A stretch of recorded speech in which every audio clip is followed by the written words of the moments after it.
It's almost here, Yeah. It's almost here. I mean, we can reasonably say week 0 starts next week, if you count Saturday, which of course we do for these purposes. So you see me, I look very calm, but if I raise my hands, you can see the shaking start to happen. It's healthy. It's healthy shaking this time of year. Josh, if I've told you this before, I apologize. This offseason for me has seemed longer, and I'll give you the reason for it. The way football ended, okay, and the way baseball was out of the conversation for us way earlier than expected. For that, and it just feels like a long offseason, and I'm at a point now, I'm like, I need some freaking real football. And yes, I don't care. UTSA, real football. Let's go. I cannot wait for some real A&M football. Here's what you have to do. You have to maintain perspective in times like these. And for those of us who are, I don't know, over 10 years old, that means you need to think back to 2020, where around this time we were fighting battles that sounded a little something like this. Will we even have a season this year? Big Ten says we don't even need to have a season. And then the Pac-12 says, well, I'm doing whatever the Big Ten does. I went down a rabbit hole yesterday, by the way, just revisiting that entire stupid period of the Pac-12, an entire literal college football conference, was waiting to see what the Big Ten did to decide whether we were going to have a season. And then the SEC said, yeah, we're going to have one. And then the Big Ten said, oh, never mind, we're going to have one too. But then at the end of the year, teams like Michigan said, we're not going to play the Ohio State game, even though we just had a season. So, David, at least it's not that. At least it's not that. And at least folks like yourself and others are starting to see some real value. And I think you've seen value in A&M for a while. But I know in one of your recent shows, you did your tiers, and we've done tiers on this show before. You had A&M in that tier 2. South Carolina, Texas A&M, Auburn, Florida, Tennessee. I think Ole Miss was on there as well. Just talk a little bit about Tier 2 and how close they can be potentially to Tier 1, or if potentially Tier 1, if things don't go as planned, how close they could be to Tier 2. Yeah, the whole purpose behind that was looking at odds, my own personal feelings, the way I'll go on predictions. Do you think it's fair to say most people look at the SEC right now, whether they're right or wrong? Do you think it's true most people look at the conference and say there is a top 4 in any given order of Bama, Georgia, Texas, LSU, and then there's a drop-off to the next tier? Do you think that's fair to say? 100% fair to say, but I would say LSU is one of those that I can make an argument for Tier 1, but almost make an argument for Tier 2 based on some of the unknowns. Okay, so you and I agree on this, actually, but I don't think we're in the majority. I think the majority believes it's those 4, and maybe LSU not even being the 4th team out of those 4. Some people have them 1, 2, or 3, but I think most people would disagree with you and I. Most people would say LSU is unequivocally in that top 4, and so that's a matter of take predictions for whatever you take them for.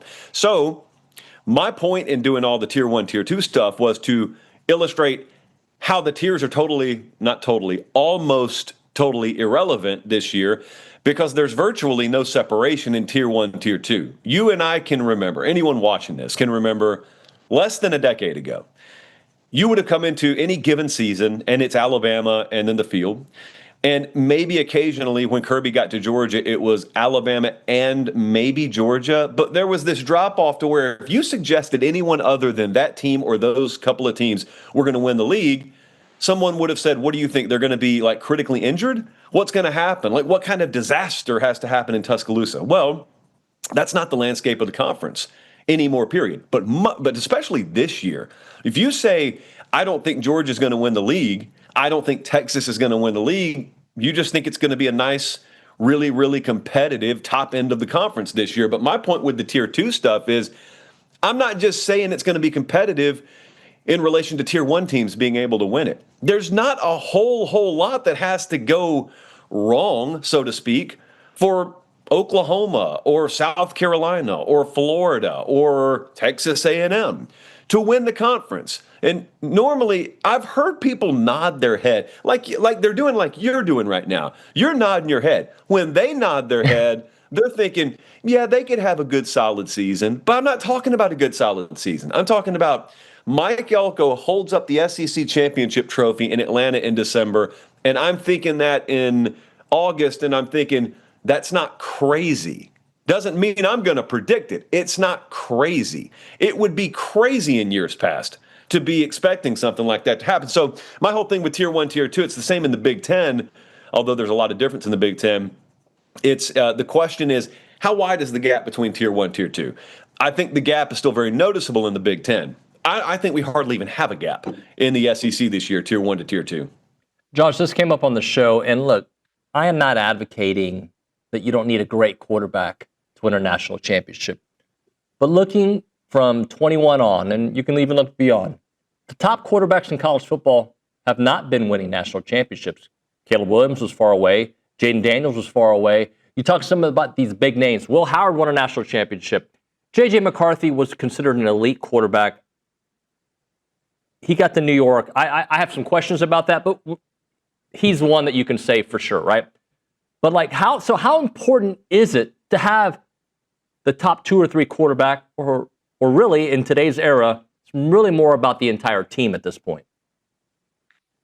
I definitely agree with the latter portion of that statement. And I think I don't know if it's big enough to be a trend, but we definitely have a growing sample size. If it's Stetson Bennett, if it's J.J. McCarthy, if it's Will Howard, what I'm noticing about those names is they all won a national championship, at least one national championship as a college quarterback. They have that in common. Here's what else they have in common. Had you or I predicted any of those 3 would be a national championship winning quarterback, we may have laughed at ourselves. We definitely would have been laughed at, which brings me to this point in time. Say it about Marcel Reed right now and see what anyone says. Say it about Ty Simpson. You could say it about Lagway and Sellers, and you actually don't get dismissed.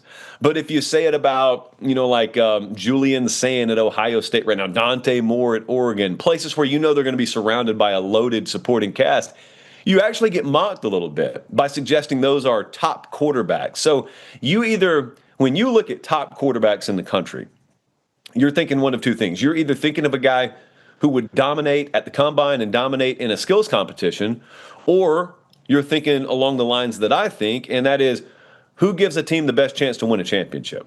So we did this little exercise the other day, and of course there's nothing you could put out in August in terms of rankings that's going to be met with 100% approval. But I did one, and I didn't have Nussmeier, for example, in my top 4. I don't think he's a bad player. There's just at least 4 guys that I would take ahead of him. And it's just roundly met with ridicule and scorn and anguish. And when you push people, like when you talk about the specific critical factors, they really don't have much pushback, Dave, because they're really not breaking his game down to an analytical degree.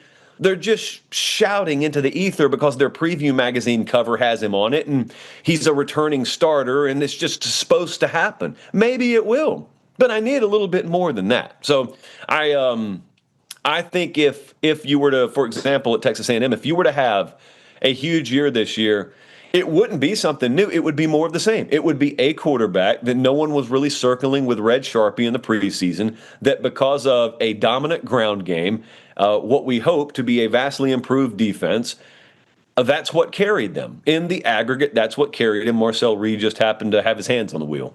Josh, another thing that these quarterbacks that we talked about a moment ago have in common, experience, right? Multiple years of playing quarterback, even either watching a little bit playing at other stops. Like, you have to have experience, I feel like, at that position, which is why then I question potentially Julian Sayin and Arch Manning. Arch has got a lot of stuff around him. He has waited his turn, so he has been in college. But, Will Howard played some football before he became the Ohio State quarterback. Yeah, I think where people get caught is they think in highlight terms. I get caught doing this a lot too, so it's not other people, it's we. I get caught doing it sometimes too. What you're thinking is anybody who was a former 5-star out of high school was rated 5 stars because of their physical attributes normally. And that's not a mirage. They really do have those physical attributes. So what'll happen is they'll get in college. It could be Arch, it could be Julian Sayin, it could be anyone.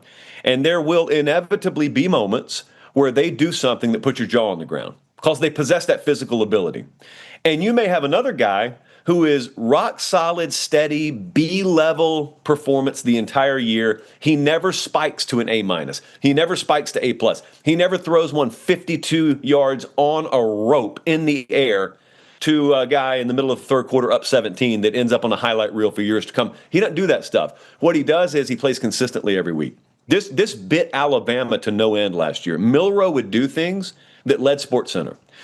And he'd go and smoke someone by 30, but he was the same quarterback who turned it over 19 times against Oklahoma, and you can't coach that. You can't game plan because you don't know up, down, up, down. So there are guys who will poison your mind. They'll poison your expectation because once they do that incredible thing physically, you can never shake it. And every time that someone mentions that guy, player X, your mind defaults to that play. And you think that's who he is. That's not who he is. That's one thing he did. Who he is what he does down in and down out. And so now if you've recruited a really good roster, if you're not trying to go the 2010 Auburn route of have Cam Newton drag a team over the finish line, if you've got a good supporting cast, you will take the B to B plus performer all day. I don't care that he's not Superman. I don't care that he'll never be on the highlight reel. Because he's going to do something consistent every week, and I know what he's going to bring, and I can game plan around that if I've recruited well. Josh, I typically don't like to have opinion. I'm not going to have an opinion. I don't think you will either on news that just broke that, there could be 2-3 different layers of the story that we don't know. But I will at least bring it up, the John Mateer story about the Venmo transactions. We'll find out how true it is and how much, what the NCAA does about it. But what horrible timing for Oklahoma just to have this regardless as a distraction. All right. Like you said, we know nothing about this right now. My feel on this stuff is always minimum 24-hour rule for my own show. Like I'm debating whether to even discuss this tonight. And as you and I are talking, I still got like 10 hours to decide. So I just don't. There's no value in jumping the gun on this. What I do believe is there's not much more that will come of it. Now that's just my general instinct. I'm working on no guided knowledge here. I do know that me, a full-grown adult male with a wife with responsibilities, I'm still on my dad's cell phone plan. I've never gotten off of it for whatever reason. All these years later, so he sends me a bill once a month. And I'll Venmo him payment for my phone bill once a month. And the kind of emojis I'll put in there or the kind of description I'll put in there to describe me paying my phone bill, if you were to get my transaction history, would lead you to believe I'm doing anything other than paying a phone bill. So my point there is if I'm a college football quarterback and the NCAA were to investigate me, I'm gonna tell them, hey, that's my phone bill, man. That's just my phone bill. How do they know? What are they gonna do? Subpoena my credit card statements and whatnot? So I think this is probably much ado about nothing. But since you insert the sports gambling layer into it, it's not that. Like there is something to it, but I do believe you said it happened at the worst time. In a way, I think you're right. In another way, Week 0 and week 1 of the college football season is like the great dam coffer being unleashed. And it washes away everything else you were talking about.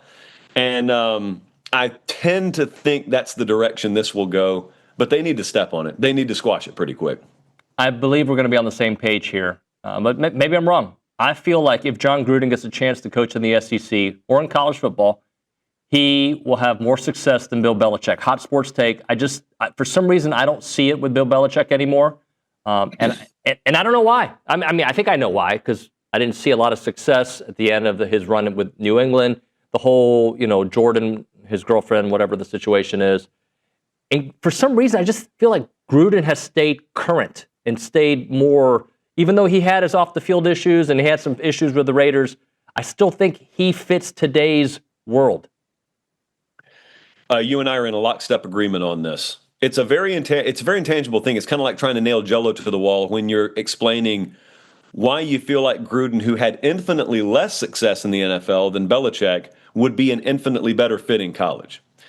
Because neither one of them have really been college head coaches. So it's not like we can fall back to, well, he's custom built for college. Well, we don't know that, but you and I think that more about him than Belichick. I'll tell you a couple of things. I mentioned this on the show the other night, and of course, hey, I think John Gruden's going to be a college football head coach. You get a lot of, ha ha, is this dude joking? Well, I'm clearly not joking, or I would be smiling and you'd be laughing, and you're not laughing, so I'm probably not joking. That's an Office reference. So I said to everyone who pushed back on it, what is it takes to win in college that he doesn't possess? It's kind of like the Nussmeier LSU thing. You just get a lot of nonsense yelled back at you. So what I did is I listed what I think it takes to win. I think you got to hire an incredible staff. And I think folks would jump at the opportunity to work for him, by the way. I believe that you have to acquire talent, both recruiting and through the portal, which means you have to manage cap, which he's got experience in doing. And I think that you have to be able to develop, which rolls back around to the staff that he inherits or he puts together. But here's what else you have to do. Now, to Belichick's credit, he did this thing. You've got to light a fire under a fan base. You got to light a fire under a donor base. And I don't know of anyone who's sort of outside the normal incestuous college football hiring bubble who would ignite a fan base more than John Gruden, especially if I plugged him like into Arkansas, for example.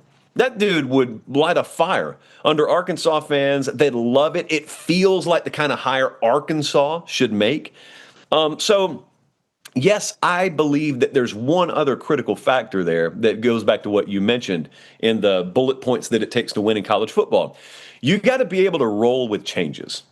You can't get aggravated at the nonsensical churn that is college football right now. And if you've been Bill Belichick and you got 2 fistfuls of Super Bowl rings and you don't need this at all, I just keep thinking there's coming a point, who knows, maybe that point's already come, where he is at 2:30 in the afternoon on a random Wednesday, he's sitting in his office and it just got a pile of nonsense in his lap and he just says, am I for real doing this? Like, what am I doing? Because if John Summerall were to have taken the North Carolina job, he wouldn't have that mentality because he's not set. His legacy's not defined. Belichick's is. And when you tell the story of Bill Belichick at the end of his career, North Carolina will be a footnote at best, even though it's the most recent thing in your memory. He doesn't need it. Now, Gruden doesn't need it either.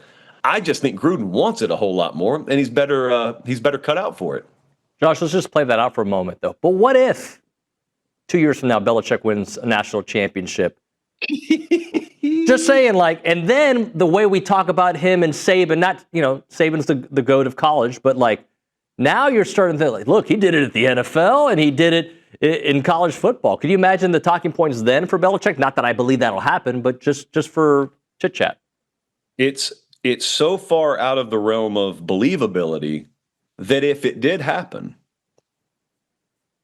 I'm trying to think how I would even place it, like how I would classify it. I know Saban won half a dozen or 7 or however. It's crazy that you even talk like that. However many titles he won.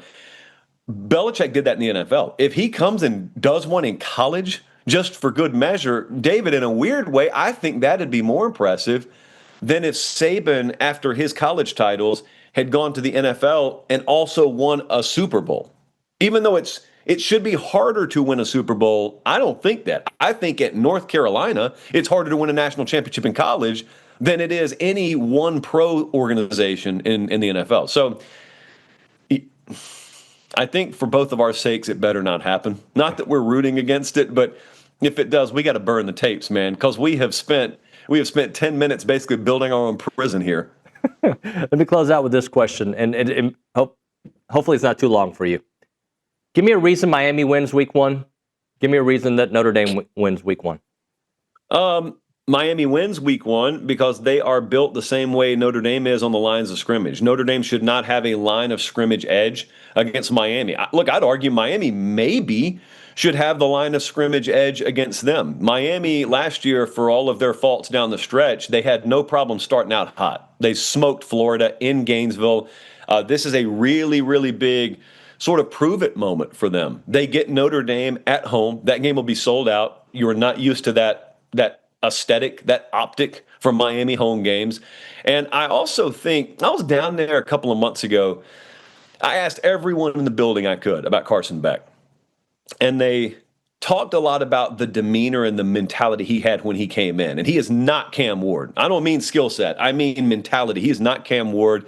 He's not a guy who, when he walks in the room, you got to put earplugs in. It's just he fills the room. That's not Carson Beck. And they almost, after a week or two down there, kind of had to take him out to lunch and say, like, are you doing good? Like, are you taking control? Are you getting it?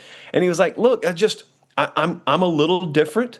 I'm fine. I want to be here. I'm really fired up. And the point they were making, David, was after sitting down with him for an hour, you realize where the fire is and why the fire is inside of him. That's a guy that thought he'd be a first-round draft pick a year ago at this time.